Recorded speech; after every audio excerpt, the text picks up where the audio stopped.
So we're back again, jig day. I'm going to make the jig for the brackets. I keep looking at the rust and thinking, should I just get some new chassis? But I don't know, I think I'm going to try and make them. I'm going to try my best to try and make them. What have I got to lose? Do you know what I mean? Bit of sheet metal. Take me a little bit of time to try and make them, but I think I'm overthinking it. But I'm just going to crack on and make this jig first, and then we'll go from there. Right, I cut all this box section up in lengths, the correct length I need it, and I've cut some smaller bits up here, as you can see, to make it so it sits round like that when I put the bars across, the box section across. So I've got those little box sections here to go on the box section, which will go across the other side to tie all this bracket in.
As you can see, I just tacked it in place. It's now attached to the bracket all the way around. Still got to weld this bit on here in the middle just to support that middle bit. And I've done the same to the other side. So these will now go in here. They're going to go in there like that, welded to there and to there. Get some clamps on there, clamp right up, and then just tack them in place, weld them up, and then I'll put the holes in, put some bolts through there, tighten them up, do the same on the other side, and I might put another little support down here somewhere on one of these. Drill a hole through here, support that to the floor, so that will just keep this nice and sturdy when I weld the brackets back on. But yeah, this is how we are at the moment, so I'm going to crack on.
All the bolts are in, you see there, in the middle, and over the other side. So this is my jig. I've finished it. It's all bolted in, welded to the brackets, as you can see on here, which I've already shown you. So now all I'm going to do on the next video is drill out all these spot welds this side, both sides. I've done the top ones. I'm just hoping they'll come off in one piece. So I'll try and be as careful as I can, but that's what I'll be doing in the next video.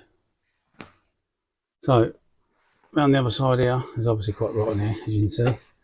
So once I get all these brackets off and the jig all back off, this bit here I'll be tackling. As you can see in there, it's fairly solid in there. We'll have to until I get this bit off, I'm going to cut all this bit off here, bottom of the seal, and then I'm going to rebuild this whole corner, and obviously where the bracket, underneath the brackets, that bit down there obviously is going to be the bit I'm going to rebuild, and obviously I'll cut most of this chassis out and then replace. But yeah, if you liked, give me a thumbs up and subscribe to my channel, and I'll see you next time.